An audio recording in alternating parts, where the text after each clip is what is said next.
Guys, good morning. It's your 220 here. So guys, आज चाहिँ first servicing गर्न जानला मेरो बाइकमा चाहिँ हैन. सो हेरौँ अब के कति खर्च आउँछ अनि फर्स्ट सर्भिसिङमा के हुन्छ. I will let you know guys है. अनि अहिले चाहिँ म निस्किन लाग्यो and it's 10:44. अनि अहिले चाहिँ बाइक कोल्ड स्टार्ट भइरहेछ. जहिले पनि बाइक स्टार्ट गर्दाखेरि चाहिँ 2 to 3 minutes चाहिँ make sure you do the cold start किनकि बाइकमा चाहिँ हाम्रो जुन मोबिल हुन्छ लुब्रिकेन्ट त्यो चाहिँ मजाले मिक्स भएर आउँदैन है. अनि त्यो चाहिँ चिसो महिनामा यहीँ तल जमिरहेको हुन्छ. अब त्यसलाई फुल मिक्स हुनलाई चाहिँ 2 to 3 minutes लाग्छ इन्जिनको हेडसम्म जानलाई. सो त्यही भएर चाहिँ 2 to 3 minutes जति कोल्ड स्टार्ट विदाउट रेजिङ गर्नुपर्छ गाइज है. So guys we are here at service centre है. अनि we are waiting for our turn. So guys आज चाहिँ मेरो बाइकको फर्स्ट सर्भिसिङ हो हैन.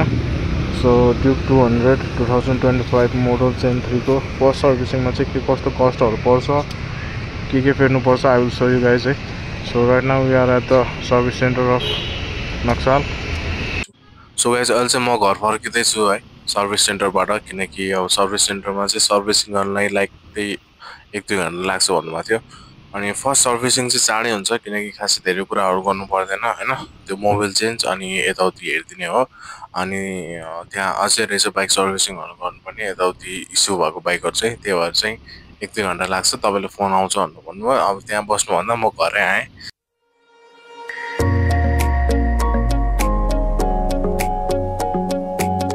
So guys, I am here at KTMको सर्भिस सेन्टर. अनि फर्स्ट सर्भिसिङमा चाहिँ हाम्रो कति के खर्च भयो भन्दाखेरि चाहिँ हाम्रो ओइल फिल्टर युज भयो हैन. ओइल फिल्टर एउटा चाहिँ 205 हो. अनि ओरिङ एउटा 16.81 रुपीस. अनि मोबिलको चाहिँ मोटुलको 7100 20 W50 1.25 ml को चाहिँ 1833 रुपैयाँ भएको छ.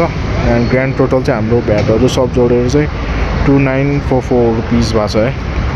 त्यही टोटल 3000 रुपीस भनौँ न. फर्स्ट सर्भिसिङमा चाहिँ 3000 रुपीस गयो हैन.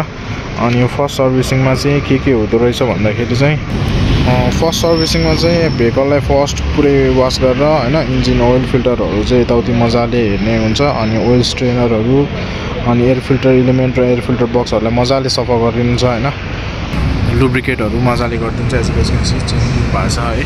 जो अगाडि पछाडीको ब्रेक प्याड्सहरु चाहिँ यताको ब्रेक प्याडहरु चाहिँ के चेन्ज गर्नुपर्ने छ भने चेन्ज गर्छ. नत्र फर्स्ट सर्भिसिङमा त खासै चेन्ज गर्नुपर्ने त हुँदैन तर पनि हेरिदिनु हुन्छ.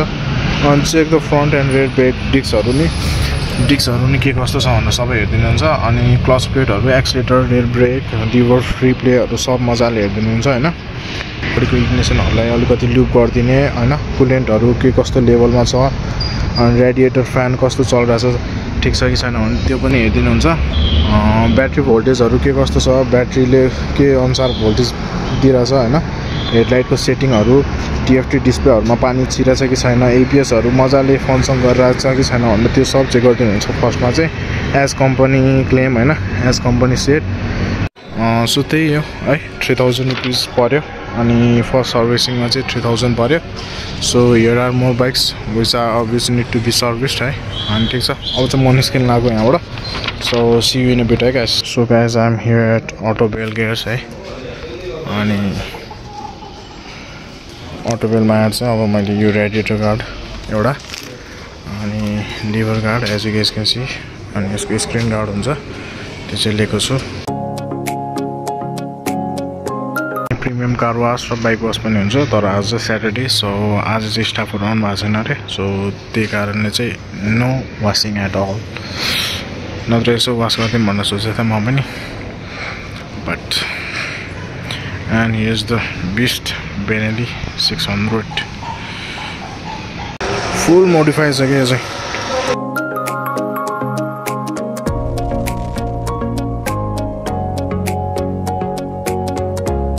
लिभर गार्ड चाहिँ इन्स्टल भइसक्यो हैन. As you guys can see lever guard चाहिँ इन्स्टल भइसक्यो. अनि यसमा चाहिँ म अर्को कुरा के थाहा पाउन भनेको चाहिँ यो चाहिँ रेडिएटर गार्ड हो हैन केटीएमको. अनि यो रेडिएटर गार्ड चाहिँ यहाँ हुन्छ अनि यसको एडभान्टेज चाहिँ के हो भन्दाखेरि चाहिँ प्रेसर वासहरू गर्दाखेरि अनि के सानो सानो ढुङ्गाहरू ढ्याङढुङ ठोक्दाखेरि चाहिँ भित्र रेडिएटरमा चाहिँ अलिकति सेफ हुन्छ सो त्यही भएर यसले लुक्स पनि बढाइन्छ दामी लाग्छ होइन केटिएमको लोगो आउँछ अनि त्यही भएर नि हाल्न लाग्यो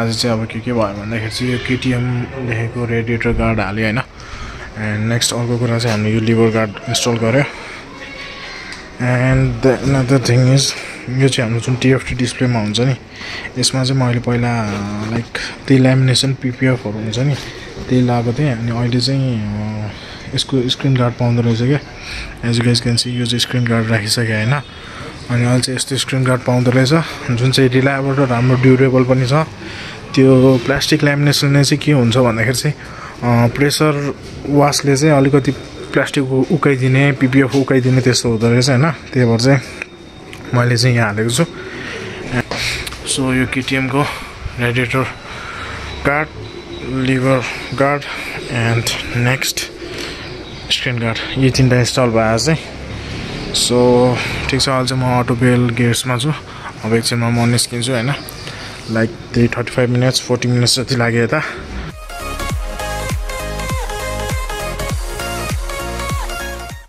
So thanks for watching this video guys. If you like this video make sure you subscribe to the channel and I will see you in the next video. Till then stay tuned. Peace out.